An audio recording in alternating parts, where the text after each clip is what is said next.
자, 112개 이론 기출 문제 풀이 들어가겠습니다. 자, 다음 중 유가증권에 대한 설명으로 옳지 않은 것은 이래 돼 있죠. 우리가 이제 유가증권을 주식 사채 이런 애들을 우리가 유가증권이라고 그러죠. 그죠? 주식 사채, 사채, 공채, 지방채, 국채 이런 애들을 또 채권이라고도 부르고, 또 주식을 지분증권 이라고도 부르죠. 채권을 채무증권,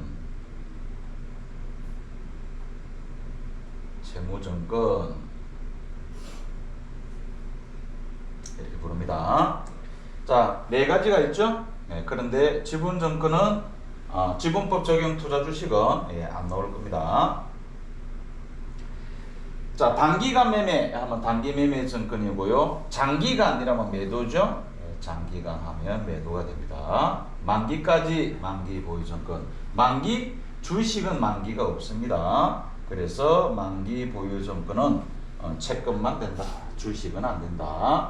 그러니까 단기 매매 증권과 매도 가능 증권이 주식과 채권 다 되는 거죠. 자, 1번 유가증권은 증권의 종류에 따라 지분증권과 채무증권으로 분류한다. 방금 했죠? 지분증권과 채무증권으로 분류할 수 있습니다. 이번에 단기간 매매 차익은 주로 단기간 매매 차익을 목적으로 맞죠? 2번도 맞고, 3번은 지분증권, 예를 들어서 주식을 말하는 거죠. 주식은 단기 매매 증권, 매도 가능 증권 둘 중에 사용할 수 있죠. 만기 보유 증권은 안 됩니다. 분류할 수 없다.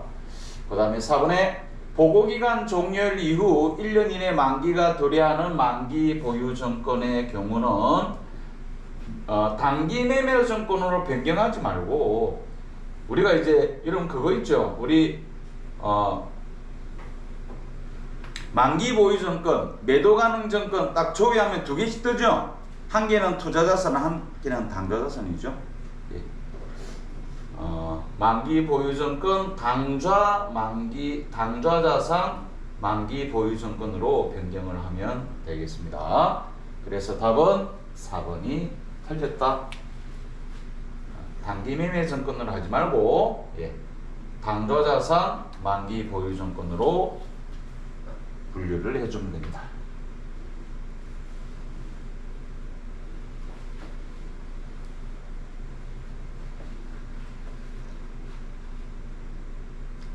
그 다음에 2번 문제, 회계상의 거래가 2023년 재무제표에 미치는 영향으로 옳지 않은 것은, 자, 이 네모 안에 뭐가 있느냐? 업무의 차량에 대한 보험료, 자, 7월 1일, 6월 30일 선급이겠네. 7월 1일 날 지급하고 전부 비용 처리했답니다. 차변에 보험료 했다 이 말이죠. 보험료 처리했다 이 말입니다. 현금 이래 했는데, 요 중에서 6개월치는 뭐죠? 선급이죠? 선급. 그러니까 7월 1일에서 6월 30일까지 1년치를 지급을 했단 말이에요. 했는데 오늘 요때 12월 31일 결산을 딱 보니까 이만큼이 어떻게 되었다? 미경과 선급이 되었다. 그죠? 그래서 보험료를 그만큼 이렇게 빼줘야 되죠? 그리고 얘를 뭘로 처리한다? 선급비용하고 이렇게 잡아야 되죠. 그런데 이렇게 해야 되는데 이렇게 하지 않았다. 그죠? 이 분계를 하지 않았다. 그러면 어떤 영향을 미칠 것이냐 이 말이죠. 선급비용이 자산이거든. 자산인데 자산 잡아야 되는데 자산을 안 잡았다. 그럼 자산의 과소평가가 되겠죠. 그 다음에 이렇게 비용을 줄여야 되죠. 비용을 줄여야 되는데 비용을 안 줄였지. 안 줄였으니까 비용의 과대계상이 될 거고, 비용이 과대계상되면 이익은 반대니까 과소계상이 되고요. 이익의 과소는 자본의 과소랑 같다. 왜? 이익이 자본에 포함되기 때문에 라고 얘기하죠. 그러면 답을 찾으면 1. 자산의 과대 계산 아니죠. 답은 1번이고요. 비용의 과대 맞고 이익의 과소 맞습니다. 부채는 연관이 없다. 이렇게 얘기할 수가 있습니다.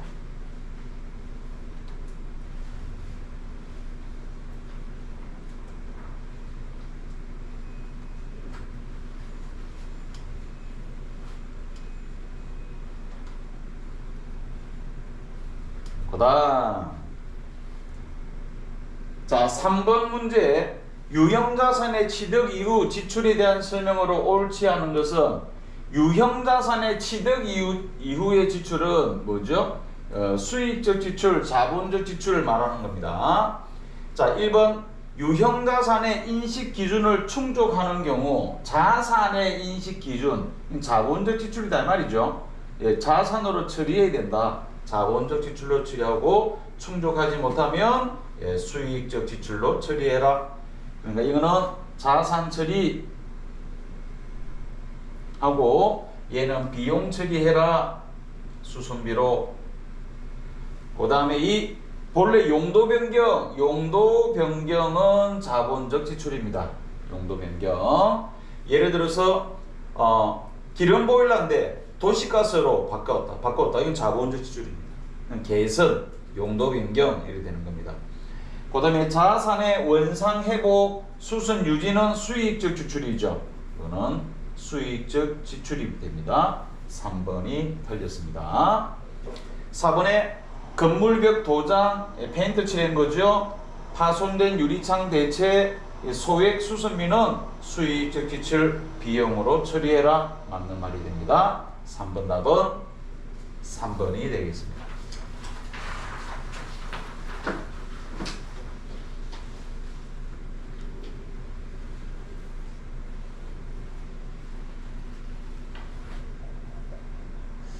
그 다음에 4번 문제 용역의 제공에 대한 수익 인식 조건, 수익 매출이죠. 예, 매출 인식, 용역 제공, 예, 진행 기준이죠. 예, 항상 신뢰성 있게 추정이 가능해야 됩니다. 예, 진행 기준입니다. 예, 진행 기준에 따라 인식한다.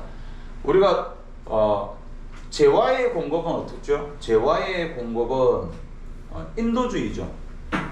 인도주의. 재화의 공급은 인도주의입니다.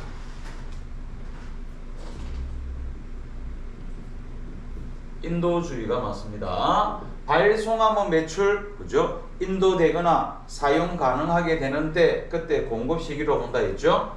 그 재화는 인도주의를 채택하고 있고요. 용역은 진행주의. 우리 용역 제공 그거 설명했었죠. 용역 뭐 건설업, 그죠? 건설 중인 자산. 그러니까 건물 지어주면 중간중간 돈 받죠. 공사 진행도에 따라 또는 완성도 기준에 따라 돈을 받습니다. 진행 기준이라고 합니다. 이번에 이미 발생한 원가와 그 거래를 완료하기 위해 추가로 발생할 것으로 추정되는 이미 발생한 원가, 용역 공급할 때 이미 발생한 원가, 그리고 또 추가로 발생할 것으로 추정되는 원가, 앞으로도 또 원가가 또 발생할 거야. 알죠? 그 합계액이 수익을 초과하는 경우 뭐죠? 수익이 매출이죠. 그 매출액보다 초과한데 현재 발생한 원가와 앞으로도 또 발생할 거로 예상이 됩니다. 앞으로도 또 발생할 거로 예상되는 그 원가가 이 매출액 수익보다 초과되면 어떻게 된다? 그건 손실이죠. 그건 손실입니다. 잘못 계산된 겁니다. 이미 발생된 원가와 앞으로 추가로 발생될 것으로 추정되는 원가의 합이 내가 매출액 수익을 초과하면 그거는 손실로 인식해야 됩니다. 3번에 용역 제공의 거래의 성과를 신뢰성 있게 추정할 수 없다. 신뢰성 있게 추정할 수 없다 이라면 그거는 수익을 인식할 수 없습니다. 수익으로 인식할 수 없고요. 그런데 그거를 회수 가능한, 알죠? 발생한 비용의 범위 내에서 발생한 비용의 범위 내에서 회수 가능한 만큼만 수익으로 인식한다 되었습니다. 회수 가능한, 그렇죠? 용역을 제공을 했는데 내가 신뢰성 있게 추정할 수가 없다. 그래 버리면 회수 가능한 금액을 수익으로 인식한다.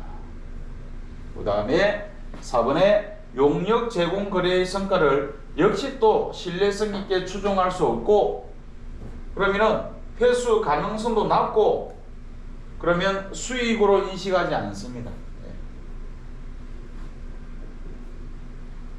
자, 그런데 이미 발생한 원가 있죠. 그거는 비용이죠. 그죠? 그거를 인식해야 됩니다. 왜? 그 비용으로 인식하고 그것을 무엇으로 처리한다? 손실로 처리해야 됩니다. 그렇죠? 2번처럼 2번에서 그랬잖아. 2번에서 이미 발생한 원가, 앞으로 추가로 또 발생할 수 있는 원가, 이걸 합계의 매출액을 초과하면 손실로 처리한다 했죠. 예. 그런데 신뢰성 있게 추정할 수도 없고 회수 가능성도 없다. 그러면 수익이 아니다는 거죠. 그런데 이미 원가는 발생한 거 있죠. 비용이 발생했거든. 그거는 손실로 처리해야 되죠. 인식하지 않는다가 아니고 비용으로 인식해서 손실로 처리해야 됩니다. 답은 4번이 틀렸습니다. 말이 어렵죠? 그 풀이해주면 알 수 있는데, 어저께 내가 요거 녹화를 어제 잘못해가지고 내가 새로 만들었어. 오늘 오후에 다 올라갈 겁니다. 공부해보고 짜치면 영상 보고 공부를 하세요. 자, 5번에 보수주의. 자, 보수주의는 뭐냐면은 이익을 적게 계산하는 겁니다. 자, 두 가지 이상의 경우의 수가 있어. 자, 어떤 게 이익을 적게 계산할 것인가 이겁니다. 그걸 보수주의라고 하는 겁니다. 대표적인 게 재고자산 평가죠. 이런 재고자산 평가 손실은 있어도 재고자산 평가 이익은 없죠. 재고자산 평가 손실은 있지만 재고자산 평가 이익은 없습니다. 왜? 그걸 저가주의랍니다. 평가 떨어져야만 붕괴한다. 이걸 보수주의, 요것도 보수주의에 해당하는 겁니다. 자, 그 다음에 이번에 회계연도 이익을 줄이기 위해서 이 자체가 말이 이제 이상해지는 겁니다. 이익을 줄이기 위해서 내용연수를 단축한다. 내용연수 단축해버리면은 그거는 요게 회계처리 오류입니다. 그렇죠? 답은 2번 틀렸습니다. 내용연수는 법으로 정해진 내용연수가 있습니다. 있는데 거기서 줄여버리면 안 된다. 그 다음에 물가 상승 시 후이선출법을 적용한다. 물가 상승 시 재고자산 평가 방법. 이게 무슨 말이냐 이거죠. 이런 물가가 상승할 때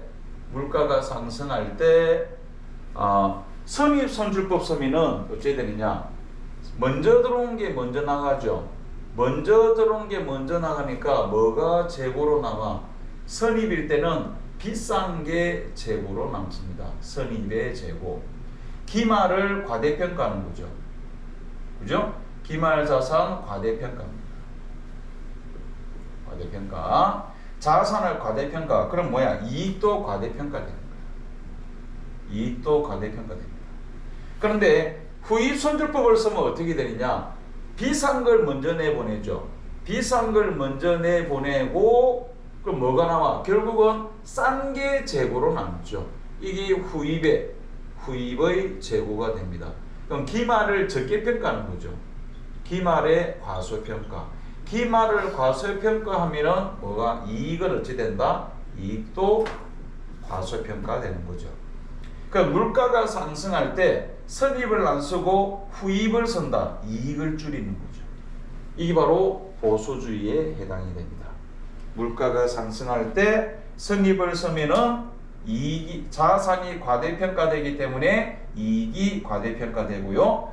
후입을 쓰면, 물가 상승 시 후입을 쓰면 기말이 적게 평가되거든. 그죠? 적게 평가되니까 이익이 적게 평가되고 그러면 선입에 비해서 이익을 과소평가할 수 있다. 물가 상승 시. 그러면 여기 바로 보수주의에 해당이 된다. 자, 우발 손실은 인시가나 우발 이익은 인시가 되고 우발이 뭐냐? 될 수도 있고 안 될 수도 있고 이런 겁니다. 예, 될 수도 있고 안 될 수 있고 손실이 될 수도 있고 안 될 수도 있고 우발 손실. 그죠? 우발 자산, 우발 부채도 있죠. 될 수도 있고 안 될 수도 있고. 자, 이 손실은 인식하는데 이익은 인식하지 않는다 이 말이겠죠. 그죠? 예, 그러면은 이익을 적게 계산할 수 있겠죠. 그게 바로 보수주의가 됩니다. 자, 답은 2번 내용용수를 임의로 단축하는 것은 잘못된 겁니다. 그거는 그렇게 하면 안 된다. 회계 처리 오류가 됩니다. 답은 2번.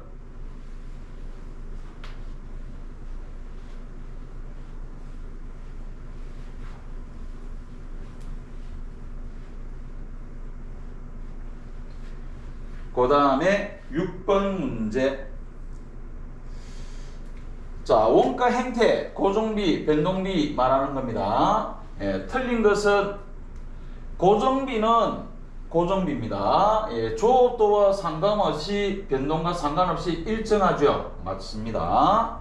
예. 조업도가 증가하면 총 변동비도 증가한다. 맞죠? 예, 총 변동비, 총액을 물어보면 예, 이름 따라갑니다. 변동하지, 변동. 증가지, 증가 이렇게 되는 겁니다. 그 대표적인 게 바로 임차료가 되는 겁니다. 임차료, 재산세, 감가상각비 이런 것들이 고정비에 해당이 되고요.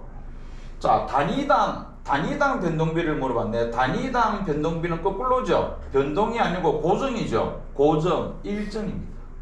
일정한다. 4번 틀렸네. 단위당 변동비는 일정한다.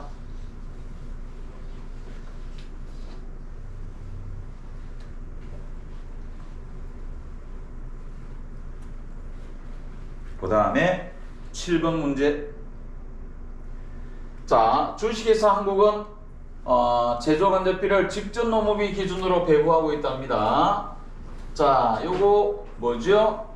예정 실제 차이 계산하는 거죠. 요 세 가지를 채워라. 마지막에 무엇을 구해라? 차이는 얼마인가? 요 차이를 물어봤죠. 이게 얼마냐? 그러면 양쪽 둘 중에 하나는 내준다라고 그랬습니다.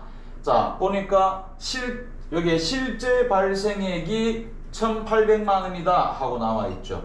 실제 발생액이 1,800만 원이다. 그러면 예정을 내준다. 자, 예정이 어디 있다? 자, 여기 나와 있죠? 예정 배부율이 시간당 2,000원이고 시간당 2,000원이 나와 있고요. 그 다음에 직접 노무 시간이 10,000시간이다 하고 나와 있습니다. 그래서 실제 직접 노무 시간 곱하기 예정 배부율이라면 2,000만 원. 얘가 예정 배부액이 되는 거죠. 자, 2,000만 원을 넣으면은 자, 누가 크다? 예정이 크네. 예정이 크면 뭐다? 과대 차이 얼마? 200만 원. 과대 200만 원 되겠습니다. 답은 1번이 되겠네요. 앞에 재무회계가 조금 어려운 문제들이 있더니 원가계는 조금 쉽게 내줬습니다.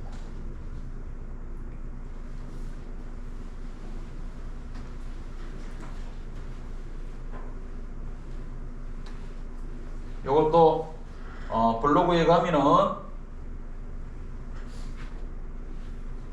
요거 원가회계에 가면 요거 있습니다. 예, 요 부분만 해결하는 영상이 있습니다.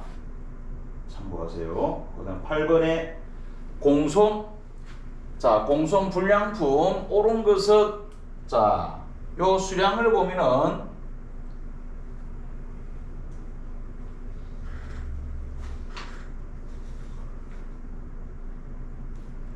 자, 기초 수량이 500개고요.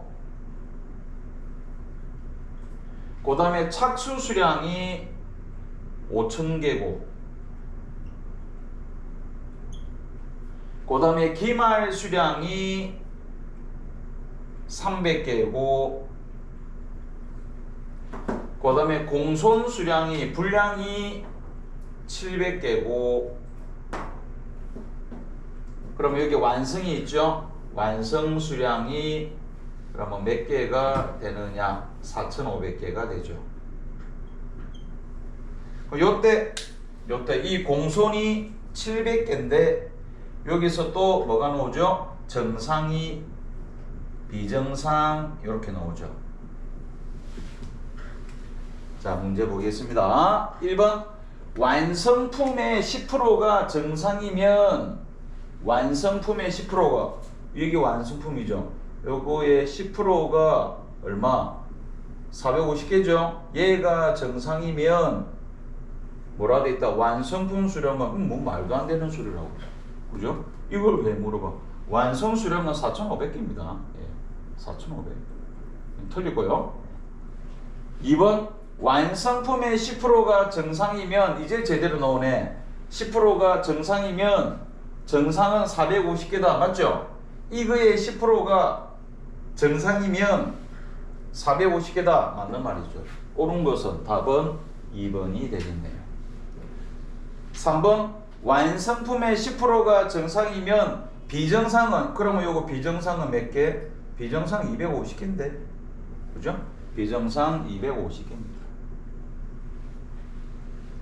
4번 완성도의 10%가 정상이면 정상은 450개라니까. 정상은 450개.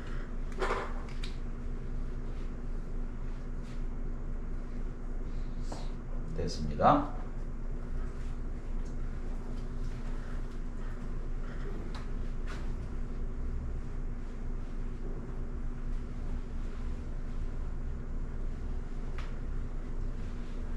자, 그 다음에 9번 문제. 자, 개별원가 계산. 옳지 않은 것은 작업원가표 개별원가 계산법입니다. 개별원가 계산은 직접비와 간접비로 구분해서 간접비 계산하는 게 개별원가 계산이고요. 종합원가 계산은 직접 재료비와 가공비로 구분해서 완성품 환상량, 평균법, 선의선출법 하는 거 있죠? 그거는 종합원가 계산이 됩니다. 공정별 이거는 종합원가 계산입니다. 자, 주문생산 개별이죠. 답은 3번이 종합원가 계산입니다.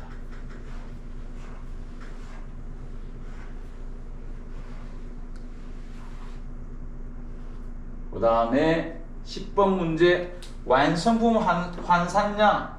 자, 평균법입니다. 자,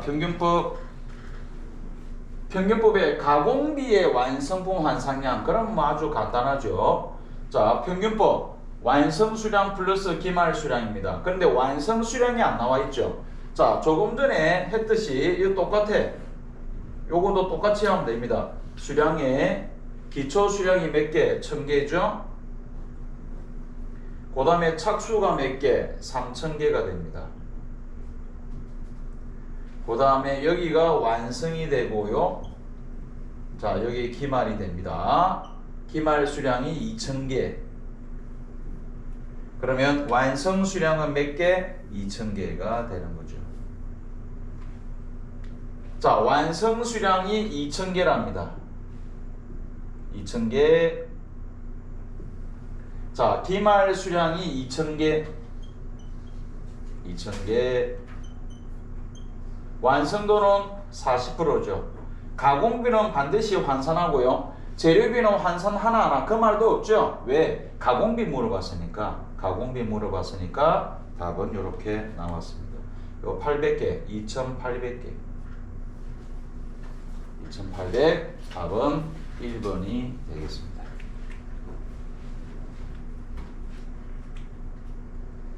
여러분 여기에서 선입선출법 이래버리면 어떻게 되죠? 여기서 마이너스 기초 넣어주면 되죠. 그죠? 마이너스 기초 이렇게 해주면 됩니다. 곱하기 50%. 이러면 선입선출법이 되는 겁니다.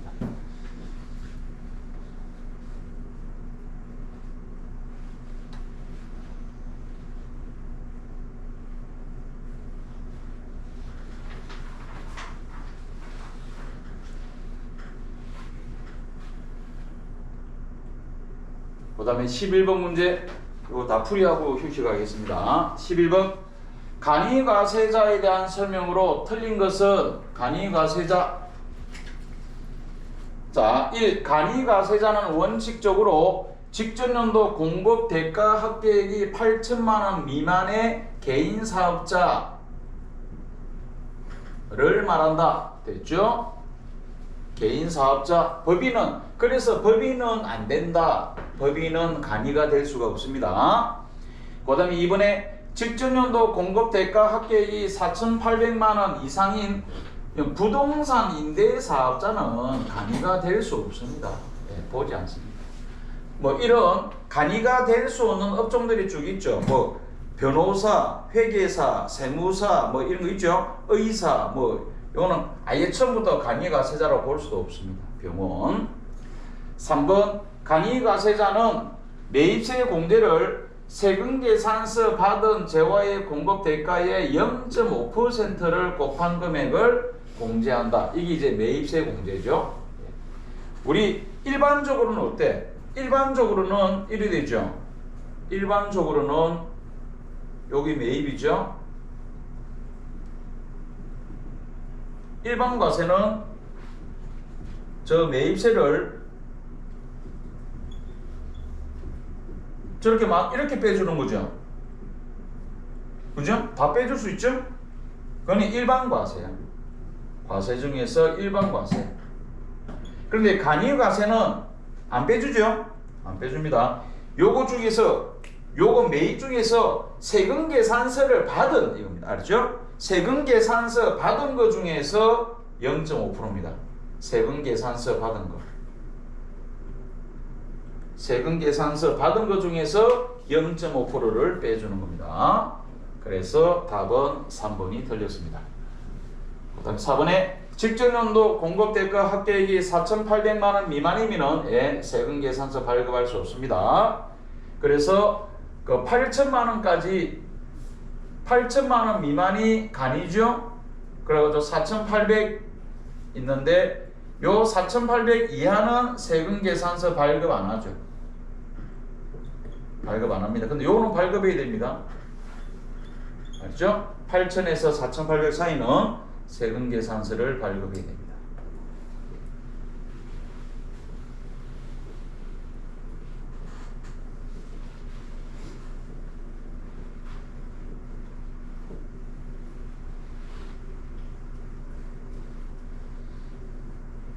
그 다음에 12번에 의제 매입세 또 나왔네요. 가장 틀린 것은 의제 매입세는 면세 농산물 등을 공급받거나 수입한 날이 그죠? 당연하죠? 공급받거나 수입한 날 그때 공제받을 수 있다. 그죠? 당연하죠? 면세 농산물 그 의제는 면세 농산물 등 이렇게 있죠. 그죠? 농산물뿐만 아니라 농축수 임산물 면세되는 농축수 임산물에 대해서 의제 매입세 공제를 받을 수가 있습니다.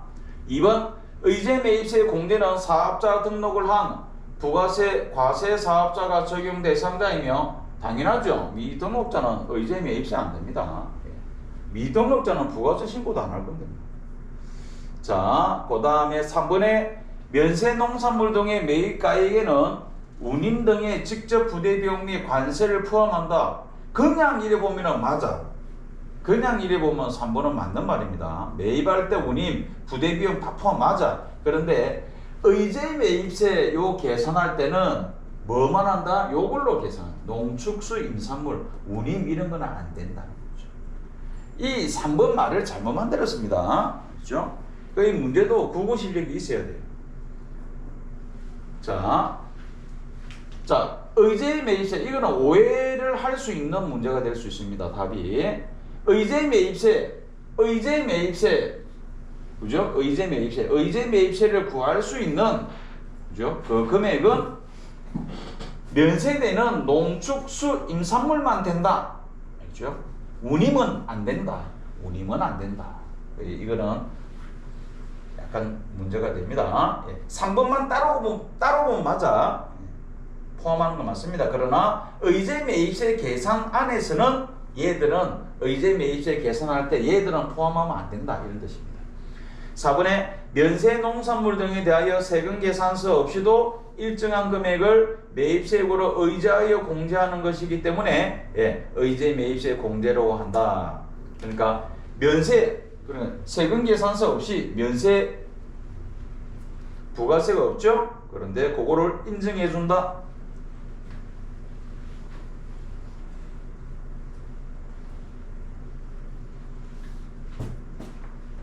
그 다음에 13번 문제. 자, 소득세법상 근로소득에 대한 내용으로 틀린 것은 1. 식사나 기타 음식물을 제공받지 않는 근로자가 받는 월 20만원 이하의 식대는 비과세다. 맞죠? 음식물을 제공받지 않고 월 20만원 이하 식대 비과세 맞습니다. 이번에 종업원이 지급받은 경조사금 중 사회통념상 타당하다고 인정되는 범위 내의 금액은 근로소득으로 보지 않고 맞고요. 고용관계가 뭐죠? 이거는 이제 급여죠, 급여. 그죠? 급여, 근로소득자입니다. 지급받는 강유는 근로소득이고, 학자금은 뭐다? 과세입니다. 학자금 잘 모르겠죠? 왜? 과세기 때문에 잘 모르는 겁니다. 과세입니다. 답은 4번입니다.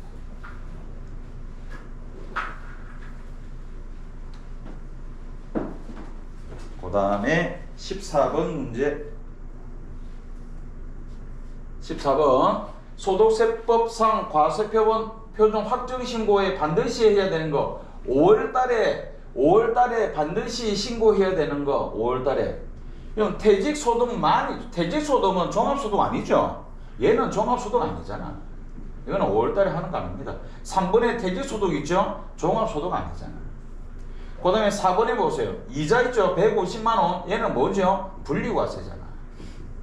분리과세는 합산신고 안 합니다. 이미 끝났단 말이야. 과세 종결 끝.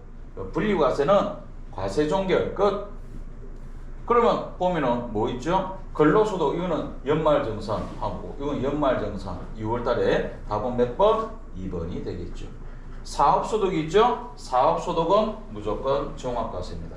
근로소득과 같이 있네. 당연히 합산해서 신고해야 되는 겁니다.